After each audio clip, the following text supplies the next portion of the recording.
gentlemen, I just want to remind you that we actually have an email list and we would love you to join us. If you want to sign up, go to www.thewizardandthepriestess.com and find your sign up button. Join us today. Ladies and gentlemen, welcome to The Wizard and the Priestess. We are your hosts, Nuala and Matt, here to share with you a recent journey. A very recent journey, yes. So if you haven't followed along or you haven't been with us that long, I have recently been on a journey to... You went to Bali, did you not? I did. I went to Bali. And... And what was the inspiration behind that?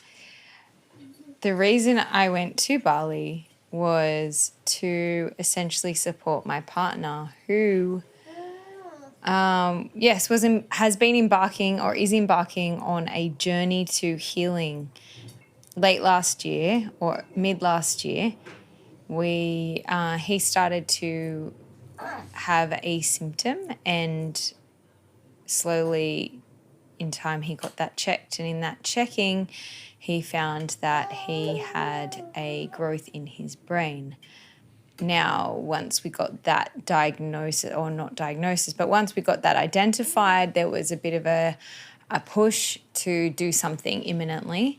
And well, they had him on the table pretty much straight away, didn't they? Yeah, they were prepping. The minute we found something, they were prepping for surgery, and we sat there and thought, there's no way that's going to be what we're doing right now in this moment. We need time and space to actually understand what this is, and from what we understand, still there's no real knowing of what anything is until they cut something out or biopsy it and understand that from a microbiological perspective. So we're only going from a particular scan, and that was it. So anyway, we walked down this path, and I have walked down this path to try and find. I had been searching late last year, day in, day out, trying to find people to support us with a holistic perspective. But the essential view was that there is nothing you can do except to do the surgery imminently. So you have one option. And that option was to buy us time, because it is very, with these things, it's likely it's going to come back. And, my perspective on that at that point was, it's likely to come back, and it's likely to come back more fiercely. I have a slightly different perspective on it now, but I might dive into that in another episode. But, so Bali, the reason we got there was because there was no place. There was essentially every person I spoke to had the same grim outcome, or the same grim outlook. And they weren't necessarily, the alternate practitioners I spoke to, they weren't necessarily, they felt that their modality was going to be helpful in the end if there was such thing as, if chemotherapy or radiation was deemed necessary. So it was always like an afterthought type thing. And it feels like it's such a reminder that we in Australia as alternate clinicians, we practice and work as supports. We are never a primary carer. And that feels really hard when you have such a holistic view that it's like, hang on a minute, we don't actually truly believe in what we're practicing. We're not practicing what we're preaching, in a sense that we're not truly wholly embodying what we're preaching. Because we can say that, your body is energy and you can heal everything.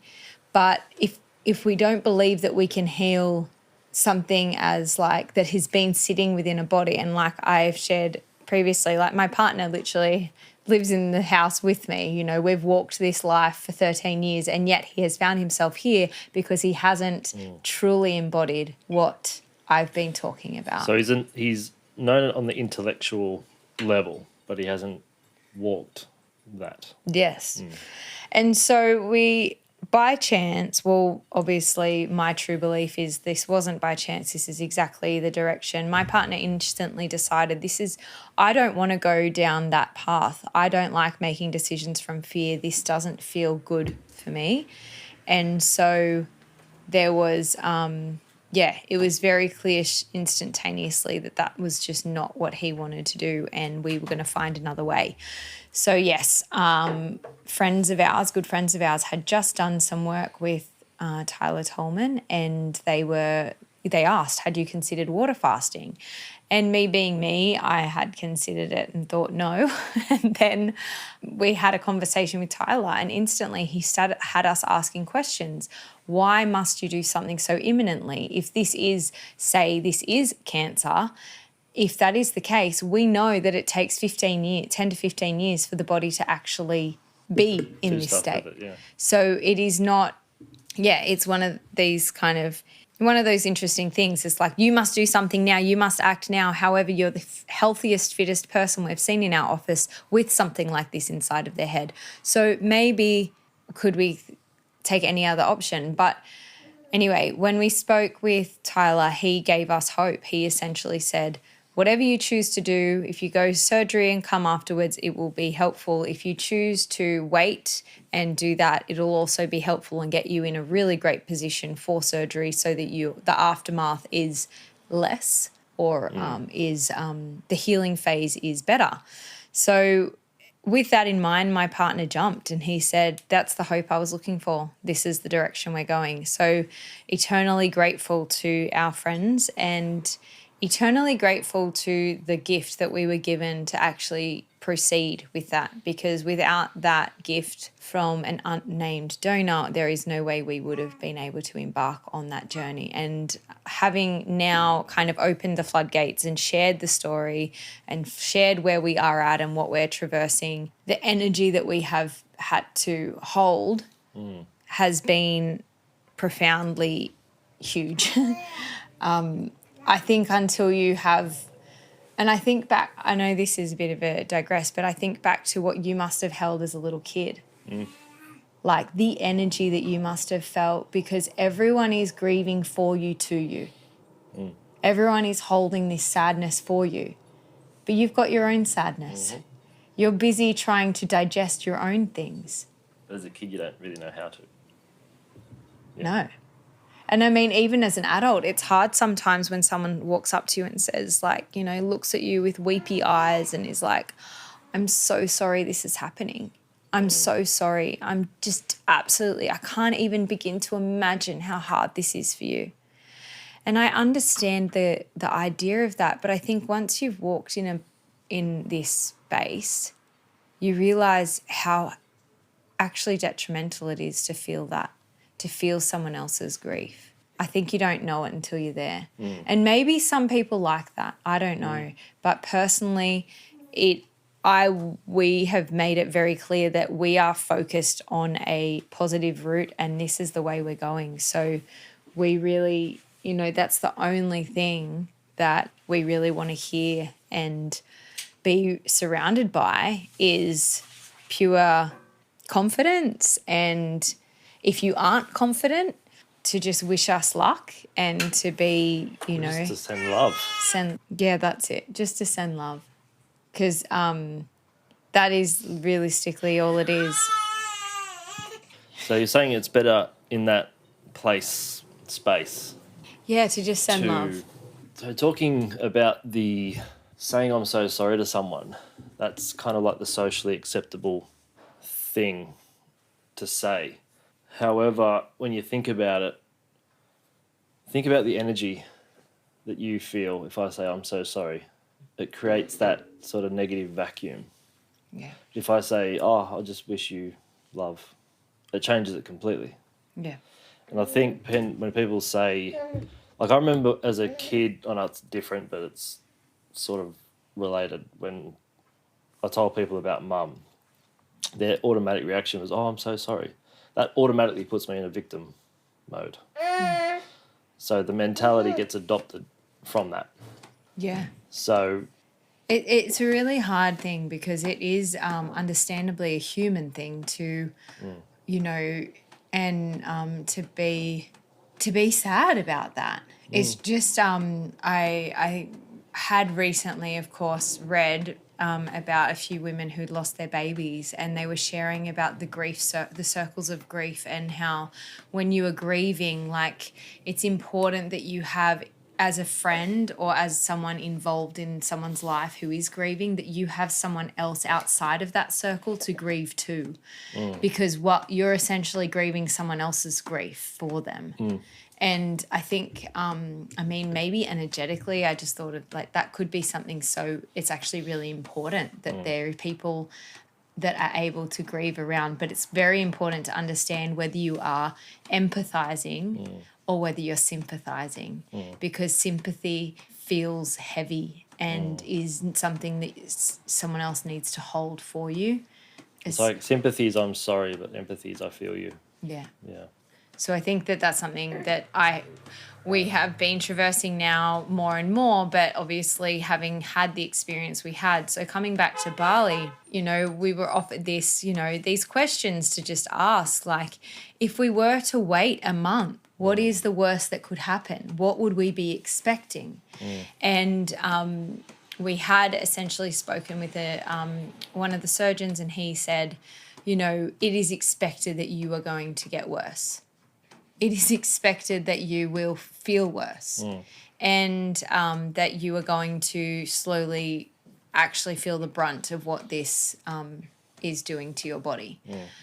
But obviously, because the symptom was so mild at the beginning, Hampus was just confident and said, you know what, I really want to trust where I'm at right now, and I want to continue down that path, that I'm going to go and do this. And the surgeon was actually fantastic in that. He said... This was the second one? Second one. He said, I really, I wish you all the best. I'll be here when you need me. You just be in touch. And so we went with that, and we went to Bali, and Hampus did a 21-day water fast, which originally I thought was like, how is he going to survive? Like, he's going to be drinking water and eating salt. Like, there is no way. But, from my perspective on the sidelines, Hampus did fantastic. He was a bit whingy at times, but he was just so... I think we can forgive him for that. God, bloody whinger. Yeah. Hadn't eaten in 10 days, and he was like, oh, my head. Me. No, he did such he was an absolute king in that. And just to see what the body can do. Like, it just seemed like a day-to-day thing. Like, initially, I think the first 7 days felt a bit scary because we didn't know. And I had just come off the back of some really huge things for myself. So it was like bang, bang, bang. This was the third blow within a month. And so I hadn't quite picked myself up yet. And then I went into 24 hours a day trying to grapple with what we were doing, and then also being aware of the shock that I was in, which I would like to talk about in time. But so I was just trying to move through a lot of things whilst also stay strong and look after my 3 babies. Well, you had to be the rock for the rock. Then someone else had to be your rock. Oh, poor you. No, but I remember that day that cocktail came together. Yeah. But it's kind of inevitable as well. Yeah. Yes. But giving yourself the space and time just to feel that. And totally. And that's it, right? Feel it, let it through, and let its passageway go. Because, that was...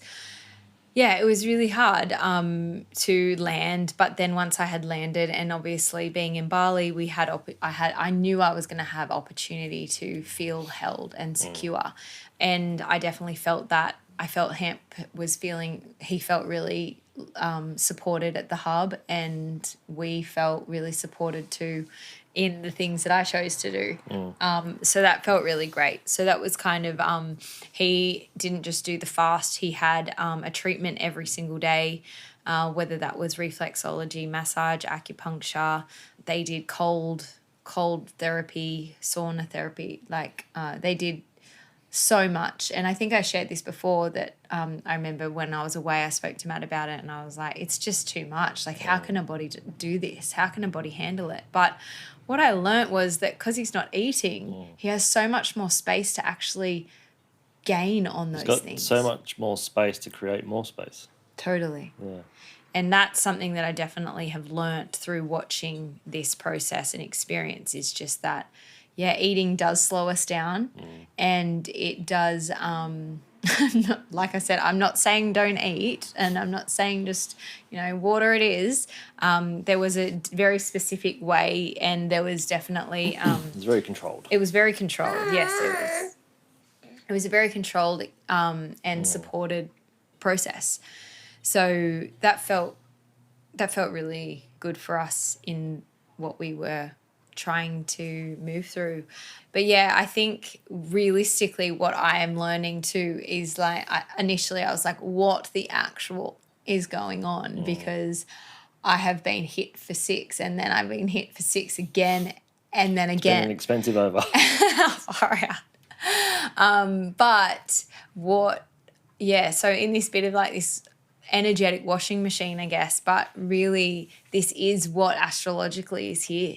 This is a time space that is telling us to let go and shed. It's stripping back the layers of identity that are no longer us, or the layers of perspective and belief that is not serving anymore, compelling us to move in the direction. So if you in a direction that is serving your soul's purpose. So if you are not in the washing machine, consider yourself lucky. But if you are, consider yourself luckier, because this is helping you to really discover your depth and It your just truth. builds up. Yeah. If you don't get washed, cleaned, whatever analogy, if you haven't shed your skin, it's just going to build up. The skin's going to get harder and harder, and then all the other stuff just builds up until next minute it explodes. Well, think about how skin does that, like how it builds up and then it actually cracks. You can think of a cracked heel.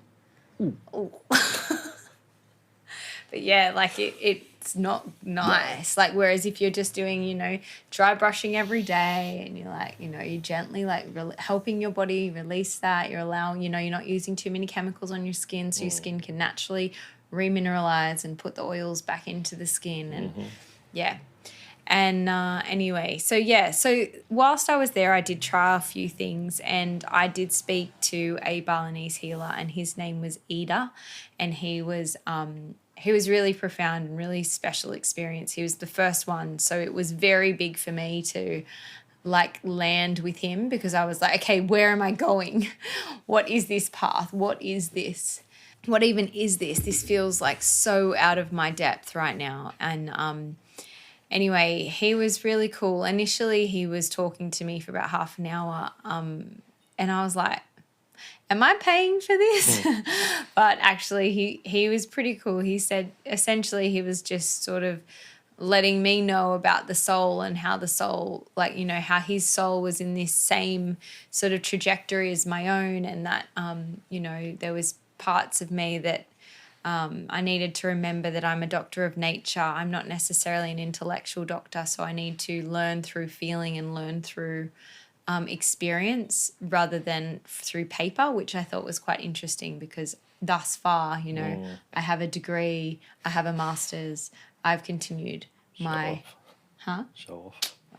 I had hoped to do a PhD, like I had definitely was paper taught, intellectually taught, but I am finding my way in being more energetically sound. And I guess that's where my astrology knowledge comes through.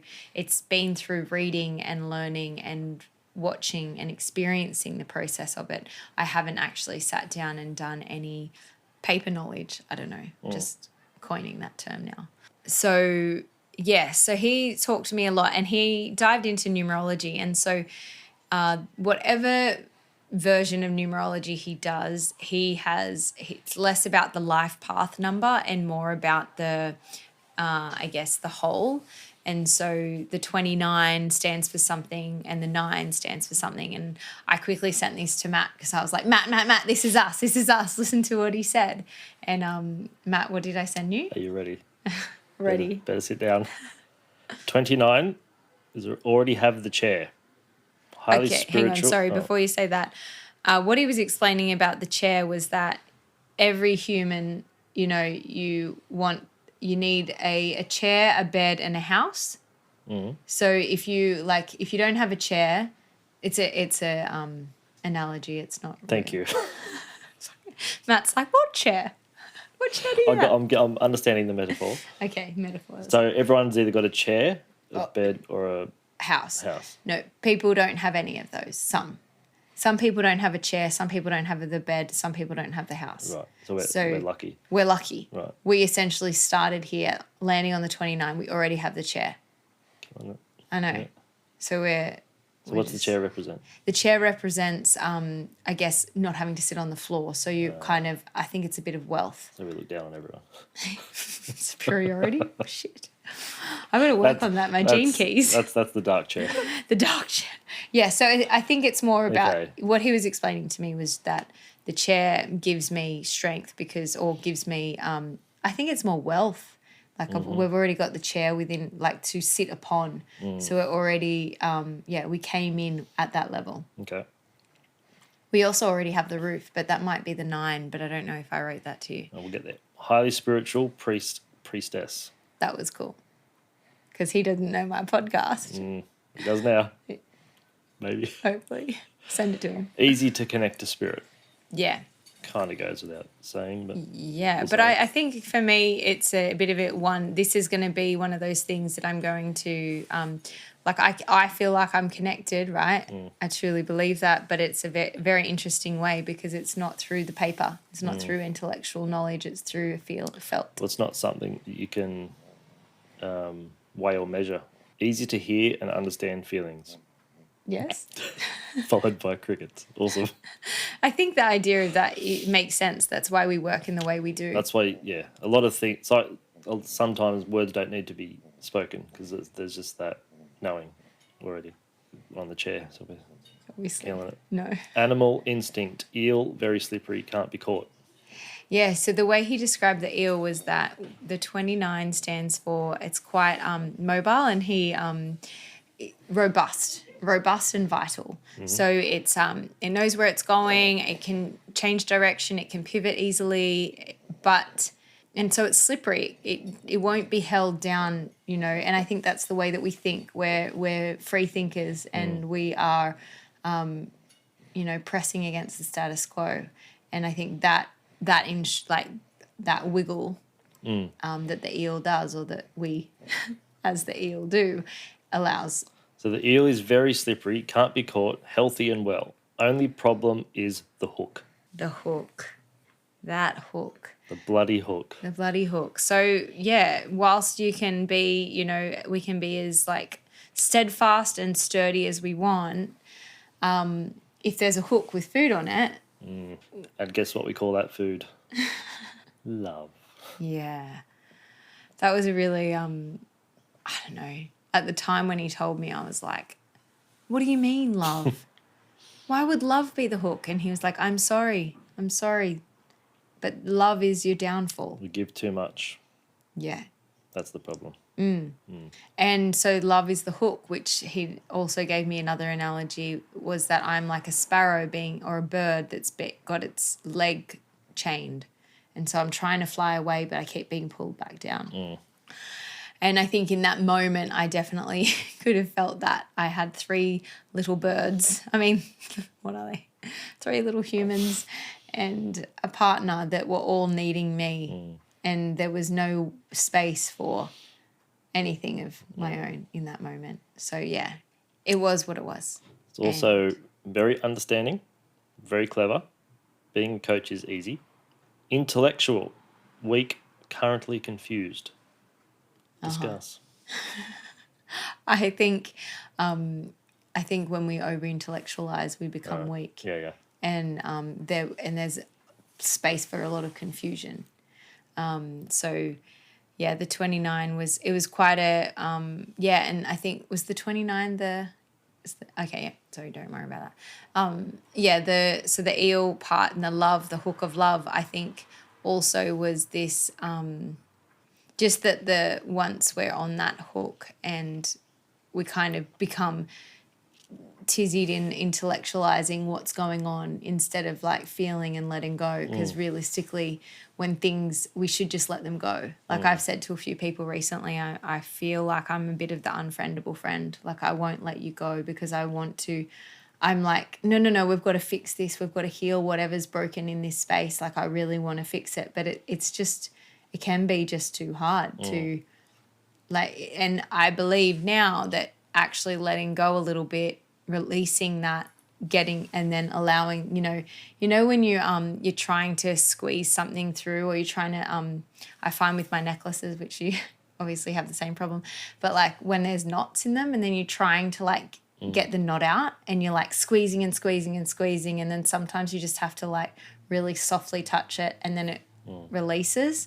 I think that there's probably more of that. It's like we've got to learn to let go and not keep holding on and dissecting and like over and over and over. It's sort of like, actually, if I let go of those blocks, then maybe they can come back together in a new formation, and that actually will be more beneficial. So that's the 29. That's a 29. 9. Yeah. Protective animal. Buffalo. Buffalo. I remember when he told me this, I was like, the buffalo. Strong, focused, need romance, don't like complications. I don't know who they just described. I think that would be Matt Sorensen to a T. It's not all about me. Yeah. I was a bit perturbed by the buffalo. I'm like, come on, man. Like, surely it's a bit. And he was very, like, adamant of how empowering the 29 and 9. And because there's 2 9s next to each other, it kind of accentuates that. And it's the end of that cycle. It's like, it's really a really propelling, transformative date to be born on. But, yeah, so that was feeling really, like, yeah, really, I guess, cool in a sense, and really, in Bali, the buffalo is like seen to be, especially the water buffalo, is seen to be like such a, hard worker, but always gets paid, always, the hard work always pays off. So I think it's the belief in that hard work. Like, the buffalo is not like, oh, am I going to be able to plow this field? Is it going to come up trunks? There's no hooks for the buffalo. No hooks for the buffalo. Buffalo is straight through. And wants the romance too, which I found funny, like, because the eel, obviously the 29, I mean, the eel isn't the animal of the 29, but the eel is a good metaphor for what the 29 stands for. So I feel like maybe that's the balance that comes through. The 9 helps to balance out. Does this apply to any 9, like the 29th of any month? I'm pretty sure it's the 29. That's what it stands for, is the 29. However, when I spoke to the healer and I said that, I'm going to share this with you, I'm like, because my co-host is born the 29th of the 9th, so this is him too. He was like, he said yes to you, but I had a feeling like it might not have been correlative to every person that's 29-9. Anyway, it may be, and maybe you can let us know in the comments below whether you feel that you resonate with what Ida has told me. But he spoke on these 5 levels of treatment, which was the body, the spirit, numerology, the astrology, and palm reading. So yeah, that's how he like supported the whole, like this holistic paradigm. So that was his treatment. So numerology, the 29 and the 9, but also the 2 and the 9 together make 11, and the 11 makes the 2. So that's also, the 2 has a animal correlated to it, and I can't remember what that animal was. But yeah, the 9 being the water buffalo, and that was pretty, it was really, it's really cool because whilst we spoke about, did we touch on the numerology?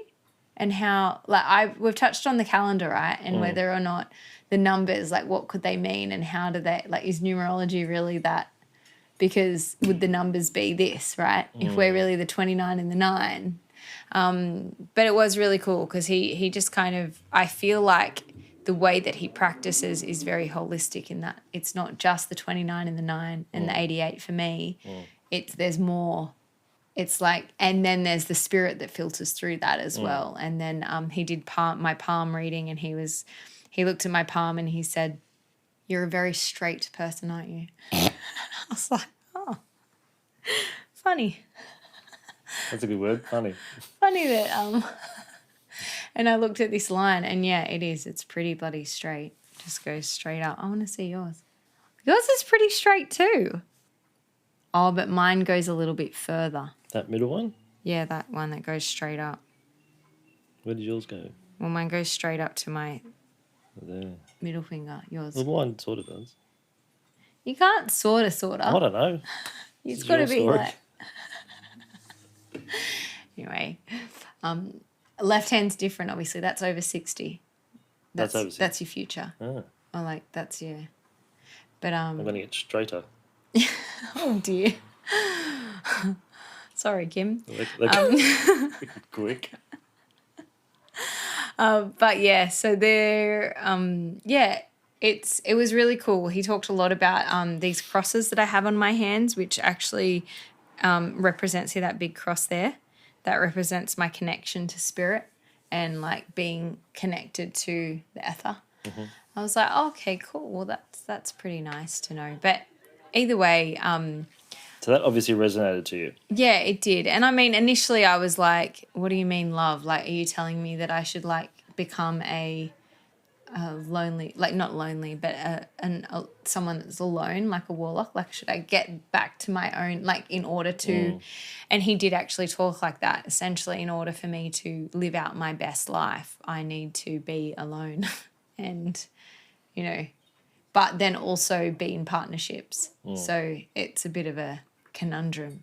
But yeah, so it was cool to have. It was really nice to, whilst I don't think I got I didn't instantly in that moment get real direction as to where I was headed. I definitely felt it has then filtered through some other things that I did. Like I did a breathwork session and some other massages and things. And we'll go further into those now. In order to like level my nervous system, I went and did some breath work. And I know we've touched on breath work before, and I've been a little bit skeptical of it, but for whatever reason I was drawn to it. Mm-hmm. And it was so beautifully run, this lady Jen, and she was, just simple idea. We did a breath, like open mouth breathing. So breathing through the mouth. In and out? In and out, all through the mouth. Right. And then you're breathing into your belly first. Mm-hmm. Big belly breath and out through the mouth. So it was like, and you don't force the breath out. You just let go of the breath and let the breath go out the mouth. Yeah. But it's a big breath in. So that velocity that brings the breath in actually helps the breath just like fall out. And then it's like a circular breath, so it never actually stops. Right. Anyway, that was the start. And then you do the belly to chest and breath out. So it's like, like that. Mm-hmm. Anyway, so initially, I mean, what do you think? What are your thoughts on that? I'm trying to, I guess, justify why it would be through the mouth. You'd get more oxygen in. I think it's related to the amount of oxygen in. But I can't see many. Might be a control thing, plausible, but mainly be the oxygen thing that I'm just going through it in my head. And I mean, I'm sure there's a mechanical understanding from whoever designed this particular technique for this particular breath. Yeah, I think the belly, the chest belly, it'll be like a recruitment sequencing type thing. Mm-hmm. Do you want to dive into that a little bit more? What's that sequencing type thing? What do you mean? Well, we're meant to breathe through The first 2/3 through the belly, last third through the breath. What do you mean? Last third through the breath. Chest, Sorry, you mean? chest. That's what I meant. It's actually our diaphragm that starts breath, not the brain. Diaphragm starts to contract. That sends the message up through the phrenic nerve, then through the vagus nerve. It gets picked up and stimulates the pons, which is the brainstem. Then it goes back down into that loop. So we get that pumping mechanism from a neurological perspective from that way, that pathway. Most people don't breathe through the belly. They breathe through their chest/neck for a myriad of reasons, which causes a myriad of problems as well. But sticking on topic, it's with that faulty recruitment, you become more acidic, especially if you breathe through your mouth, you become more acidic. So I'm trying to, with the mouth breathing, to get more oxygen in. Oxygen itself is highly alkalizing. So I'm trying to see the... So maybe it's just evening itself out. If you use the mouth in this particular, and you're not using it for long, it's essentially 20 minutes of this sort of breathing and then about 20 minutes of experiencing. So maybe within that 20 minutes, the alkalizing oxygen, the amount or the influx, the excess oxygen or the increase in oxygen. But also the air's cleaner coming through your nose, not through the mouth. Well, But again, it could be just the oxygen, because that's the oxygen is the most. So when we breathe in, it's diamagnetic, paramagnetic, which is that yin yang, as you would say. So if it's the highest paramagnetic substance that we know of. yeah. Very alkalizing, so it's very soothing. Yeah. Disease can't live in an oxygenated state. Well, disease can't live in an alkaline state. Alkaline, yeah. But when we breathe through our mouth and faulty mechanics, we create an acidic environment. So I'd say that in the way that I experienced this, it was sort of, I could feel this sensation of it taking me beyond the norm. So it was just a heightened oxygen, because you know that you can do those oxygen tanks and they just give you so much oxygen and then you get high. Yeah.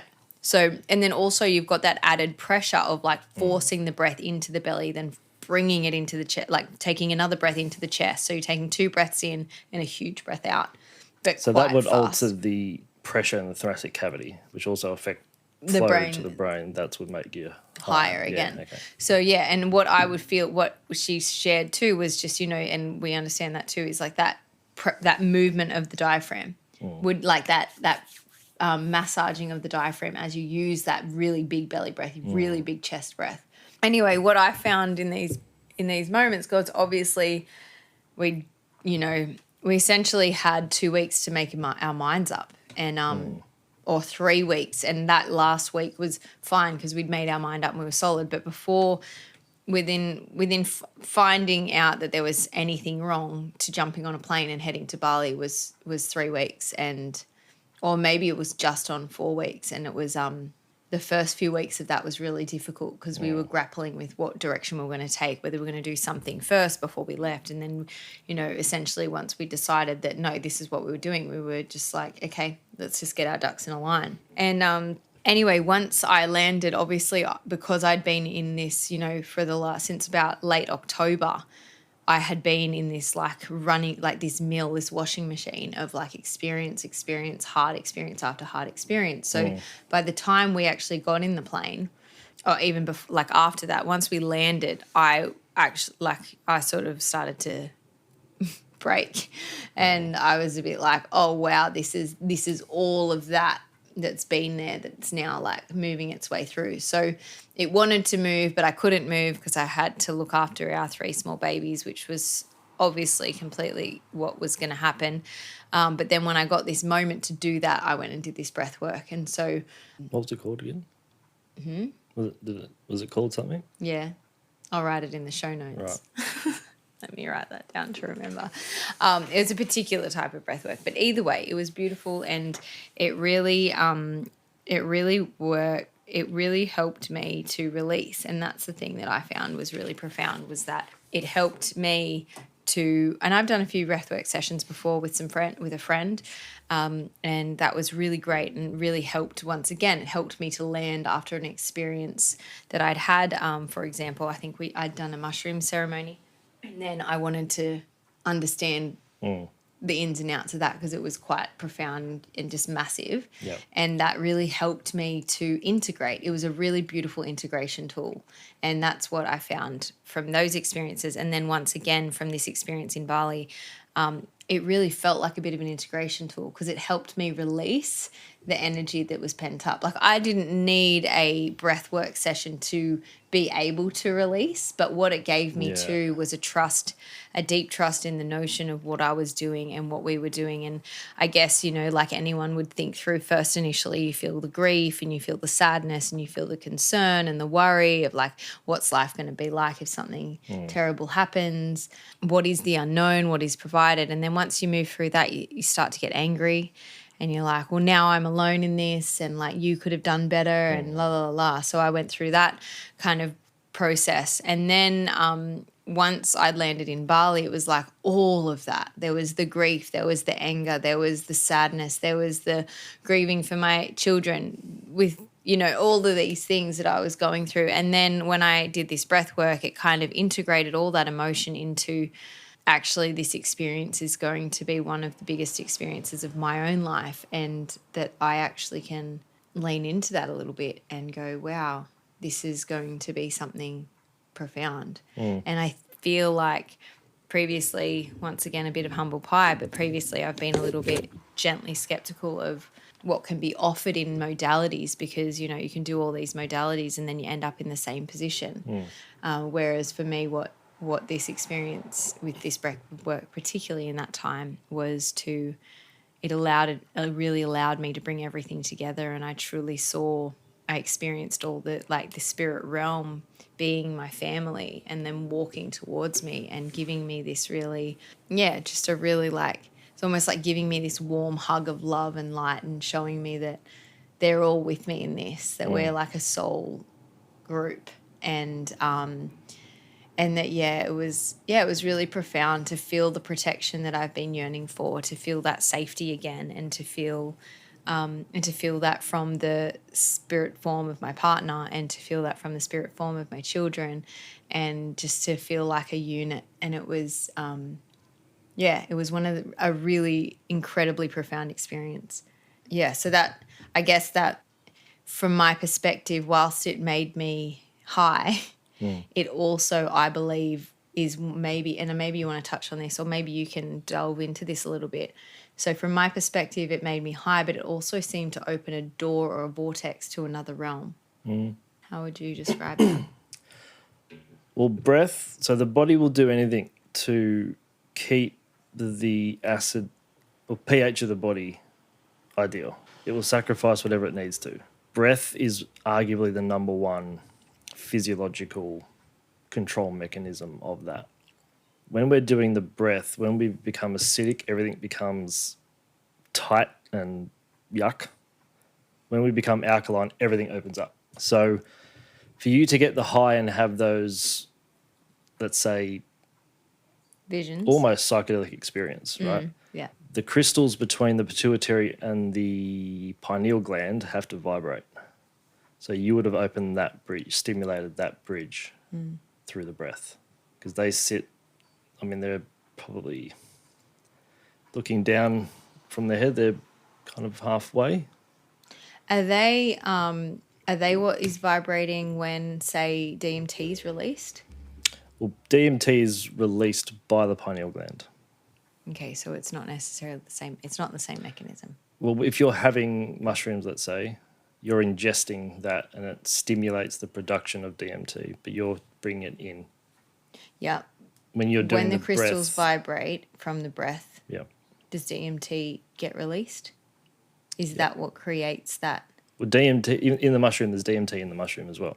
Right. So you bring it in from the outside in. Which then activates it to be produced. Yep. But I'm talking about the experience that is actually having like a psychedelic experience without bringing it in, just curating it within the body. Yeah. Is that what you would say that? Yeah, absolutely. And so let's take it a little bit further. In that perspective, when for me, it felt like this gateway opened and it was just this very clear download. From your perspective, when you get, when you're in your own wizardry practice and you download things from the ether, how would you describe that mechanism, or how would you describe what's actually being downloaded for you? Do you believe it is something that is coming in? Do you believe that it's a vibration that is then being sensed, that's always been there? So you just reminded me of a conversation I had yesterday with someone who said they saw a video on YouTube where, and I'm going somewhere with this, they saw a video on YouTube where we Buckle had in. access to our spirits and our angels at 3:40 a.m. Okay. That's what the video was about. Oh, that's amazing, etc. And I have to bite my tongue. We have access to that 24/7. Yeah. We might just have access more during those hours because we don't have as much resistance to it as we do during the day. We're not stressed as much at 3 a.m. as we are at 3 p.m. So we have more access to the unseen, we can call it. Okay. So that mechanism of the download, it's about when you get into that quiet enough state and quieten out the noise and remain open, knowing that there's not necessarily a good or a bad spirit. That's up to you. A bad spirit can't come in or give you information without your approval. In other words, they get invited in. And that goes into the positive and negative and the desire and the will that we talked about last week. So if I have a specific request of a download, I put that request into a field of tension and then open up for the answer. So as soon as I put that intention out, that's the negative. And I know the more I hold space for it, I'm attracting the positive to it, which is the download. And is that download, entering? Yeah. It is? Lack of a better word, yeah. So it's entering, so it's like there is atoms entering? Well, it's coming into my conscious awareness. Is that atomic? The conscious awareness? That just reminds me of a joke. Yes, everything's atomic. So it's coming in. Let's just say it comes from a very high vibration and it gets drip fed into a more dense vibration, which is what you and I would call reality. And that's why we can digest it? Yeah. So... Well, if we asked for everything and got everything, we wouldn't be able to digest it. Think about it like this. If you asked all your questions, got all of them answered at once. Oh, yeah, that'd be too much. It would be like watching 100 movies at the cinema at the same time. Yeah. Too much. So our little conscious minds can only compute a certain amount. And this is what they say about some schizophrenics. They see too much. It's too much for their reality. So it sends them crazy. I think we've talked about that. So our minds can only accept and compute so much and make sense of so much at any given time. And the less healthy we are, the less we can handle. Yeah, I want to touch on that. I did another breathwork session, and in that session I really asked for, so I guess the big thing with breathwork is that the way that they're kind of teaching it and selling it is that this is a kind of healing modality, and this is a modality that they work through trauma. So whether that is, restriction from this physical being that has been here, or something deeper, it's essentially working through that process of like uncovering, unveiling, and integrating, or potentially integrating. But it is quite interesting that you share what you did just now, because it is more like, okay, it is something you do need to be well enough to go deeper in these practices. You can't just turn up and be like, okay, yeah, I want to, my intention is to connect to my spirit guides and for them to show me this or to help me with this. You sort of have to work through your layers and layers and layers and get to a point where you're actually open and free enough to receive. People will have a bad experience when they get the downloads. They're not quite ready well, not only they're not quite ready for, it's too much for them, or they're not ready to see, hear it, Oh, right. have It's the it. same as when you get advice and you're not ready to receive the advice. But 'cause it's you really just you. Yeah, because you could have you received that same advice 10 years later when you're actually ready and it feels like life-changing Well, then you advice. think, oh, where's this been? Yeah, you could have told me this 10 years ago. Well, they did, but you couldn't hear it then. Yeah, okay, yeah, fully. We'll be yes. having this chat, did you? Yeah, I'll be like, oh. But I wanted to say, oh, damn. Anyway. Yeah, so personally for me, a big practice of mine that I've let fall off because I just haven't been able to justify maybe finding the right class time, for example, or like, anyway, it's yoga. And I was a yoga teacher for a long time and I stopped teaching. And being being on my mat is like a spiritual practice for me. It's always been bigger than just a physical movement. Because in yoga, the mat is your, I can't remember the word. It's like your world or your safe space or something, isn't it? Can be seen that way. I probably don't. Or did I make that up? I mean, it sounds about right. Yeah. I treat it like that. My mat is my temple. That's Yeah. the way that I've always kind of Thank looked you. at it. Cute. And so I like to jump on it really hard and like punch it, and it just helps. And yell at it and mistreat it and It's a bit bossy. No, steal its snack. Sorry. no snacks were stolen in the making or recording of any of these podcasts. Complete all offered. But The yoga yoga, is yeah. a temple to me, and specifically the asana practice itself.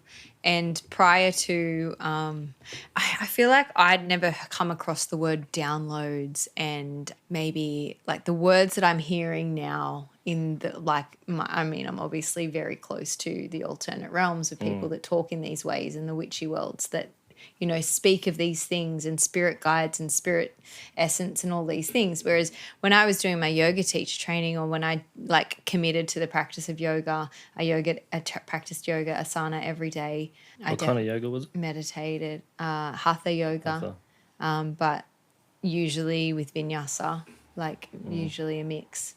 And but then a lot of pranayama and a lot of that sort of kind of breath, and definitely like a lot of meditation. I meditated every day for like 2 or 3 years, and then I didn't, and then I have to really like bring in and conjure up the energy to maintain that practice. However, being back on my mat, it's just like, it's sort of like being home. It's like being spiritually home for me, and it just was a reminder for me to make sure I get back on my mat. And I mean, Well, yoga is a science of postures. yeah, And we've talked about the meaning, what yoga means, which is just reunion or going back to oneself. yeah, So you're going back to yourself doing the practice of yoga. yeah. And you don't need to Yeah.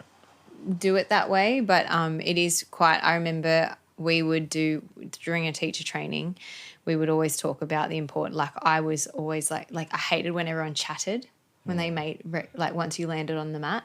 That was just a bit of a control thing that I have now understood, that just because everyone's chatting around me doesn't matter. I can stay on my temple within the mat. Well, I mean, I can be on my temple if I want to be. So I just need to get you a mat. That's all you need. Okay. Next week, see mats everywhere. Don't do that. So yeah, that was a really beautiful practice that I feel anyone should consider. And I truly believe that in the next few years, all of a sudden, the yoga studios will be booming again. Watch this space. Matt and I will be opening a yoga studio, because it will be the way to millions, because people are now going to have a newer, refined way. When yoga was really popular a few years ago, say 10 years ago, yoga was the thing to do, and it sort of lost its interest. Now it's like cold baths and sauna. You will watch the times turn again, and I reckon because the spiritual realms have been opened more clearly, and most people are now being churned out to release all of the debris to actually guide themselves back onto their heart's path, they will find their way back onto that mat. Not that mat, the mat on the floor. Sorry for you. But Anyway, watch this space. Okay, moving on. I did a number of massages while I was Yes. over there too. And specifically, I tried this one called the Nuad Boran massage, which is a massage technique created by Buddhist monks. Essentially, it was like a massage that they used, and it was sort of like a shiatsu, has similarities to shiatsu, but a lot more vigorous, maybe. Or Oh, is that the one you did? yeah. So Yeah, okay. Matt's tested it out. I thought he might like it, and we might share that with you guys later in the week. But it was quite an experience, and yeah, I think one of the things that I wanted to touch on that, and I want to hear your perspective on it, but I think a lot of us go overseas and then you go and get this massage. And I've always been really conscious for a time of like, I don't want anyone touching me with their hands unless they're like fully cleansed there or are really aware of their energy and are really aware of putting that in. And I can 100% attest to the fact that Novi, whilst she was fantastic, she was not on that plane. And she likely has no spiritual practice in the sense, I mean, she's probably Hindu, but she doesn't have the sense of like what energy I'm putting out through my hands and how I'm touching this body. Whilst there is always an element of that, because I think as a clinician, especially as a body worker, you start to encompass or connect to that without even meaning to, would you say? Yeah. Like I would say massage therapists that have been working for a really long time don't even realize it, but all of a sudden they've got a spiritual practice with the body. Yeah, it's definitely a relationship there. Yeah. And they may not be relating to the human form, but they're relating to the physical form on the bed. I think they're definitely tapping into something. Yeah. Yeah. Yeah. I did this interesting treatment, and every session that I had, I actually had some like, you know, guiding forces. And if you haven't, you know, what followed me or whatever, my word for this year is miracles. And I did another few practices while I was over there, which was which I'd highly recommend anyone to do this, but it was to kind of get really connected and committed to my alter ego. And the alter ego for me is, she has a name. Her name is Miracleina. And at the very least, she is essentially who I aspire to be. And all the bits and pieces. And I wrote down every single facet of my life and what I'm aspiring to be and how I'm hoping like my life looks and all of these bits and pieces, how she smells. I don't think I spoke about how she smells, but how she walks and how she talks and how she cultivates her life and what she does in her life and all the things. And there was Spanish Wednesdays in that, which is a big thing for me. Spanish Wednesdays. Yeah. Just a quick Is it Wednesday? synopsis. Yes. Hola. It's Spanish Wednesday. Entonces, por la miércoles hablamos en español, ¿sí? ¿Cómo estás? Yeah. Spanish Wednesdays would be very... Emma's told me the other month. He's like, What time does this kick in? Spanish Wednesdays would be a very quiet day for you, babe. Like, maybe at the start. I think we should do Spanish Wednesday. I'm really keen to do it. Anyway, that's part of Miracleina's life. Spanish Wednesdays. She also is naked on Wednesdays. So are you wanting to film on Wednesdays too? Maybe he's opting out now.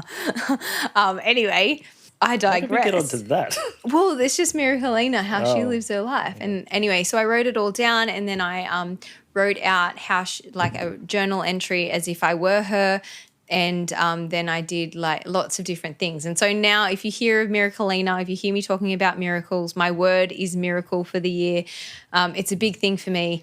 Anyway, one day I went in and I got this massage and I looked down and in the hole was a stone that said miracle on it. And I was like, of course you're there. Like it felt so aligned with like, and it was at a point where I was a little bit maybe questioning where we were at. It was one of the first, I say the second massage I had. And I was a bit like, oh, okay, like where, you know, my partner's 14 days in, he's feeling pretty rotten at the moment. Like where are we moving? How's this going to work? And then I saw that rock and I was like, sweet, we're good. We're solid here. And I think that's how the universe talks to me, is in little prompts like that all the time. we were talking about this last week, but yeah, it feels like this It's telling you to rock on. rock. Oh, shut up. Anyway, so we're rocking over here. But yeah, so I tried lots of different treatments and it felt really great to do so. And yeah, I feel really, I did another breathwork session, and in that session I asked to envisage or to feel what Miracleina was like. I wanted to know her more, and it was really cool. And so you'll see some changes around here. Yep, we're going to be naked next time. Days and weeks. If we're recording on Wednesday, well, watch this space. Good to know. Matt's really keen to get his shirt off. He's been hoping and praying for it, but I mean, I'd be lying if I said I would not like to keep. I mean, I would not like anything to come off. Thanks, mate. We might put up a. Why do you have to make it weird? I didn't make it weird. There's a magpie. Anyway, we have had a great day having a chat. I guess it's time to go. Did you want to say anything about massage? I'm lost now. It would depend on the type of massage for me to really. There's so many different types, and they've all got their place, and they've all got their. Because I'm not respective into fields. hard massage. I'm not into it. No, I mean, I'm not guided. I mean, as a clinician who uses my hands and likes to touch the body, I find it. I'd say most therapists go too hard, especially around the neck. Yeah. You should not be remedial massaging around the neck too much. It just irritates everything. Really interesting. So this particular Nuad Boran massage that I had, I was really tight in my shoulders. I was holding a lot of responsibility whilst I was away. I was like, I need you to help me release this and relieve that. And she didn't do anything, and she was literally just working on the gallbladder channels down my lower legs and into my feet, down the edges of my feet. And I was like, oh, yeah, this is pathway. And she barely touched my back except for a certain massage style where she stretched and moved my body, which was amazing. But it also, my shoulders completely relaxed after she touched my feet, which is amazing such a reminder. Yeah, that. So someone who knows their craft knows how all that works. And instead of pounding away at the neck, it's like, where's it coming from? Gallbladder tension. So it's the gallbladder holds the emotions of all the little annoyances of life getting swept under the rug. The gallbladder's the rug. And she just released the rug. However that works in that analogy. I want to think of something when swept under the mat, but anyway. Oh, too late. Yes. So, yeah, that was essentially Yeah. contributing greatly, if not causing the neck tension. And she, did that. Totally. Yeah. Magic how the body is all interlinked. And I think I'm getting more and more embodied and integrative of the processes that are the whole cycle. And that when you really embodying the mind, body and spirit as a whole. Well, you can't really separate. Yeah, but we do. Of course we do. That's what a specialist is.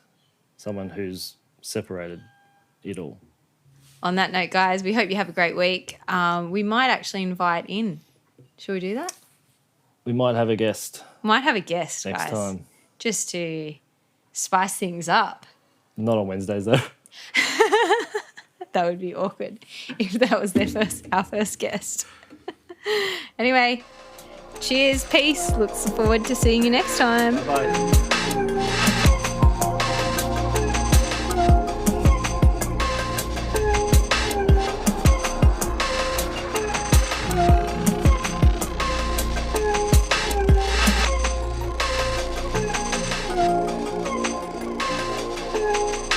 You've been listening to The Wizard and the Priestess. Thanks for stopping by. Stay connected and be open.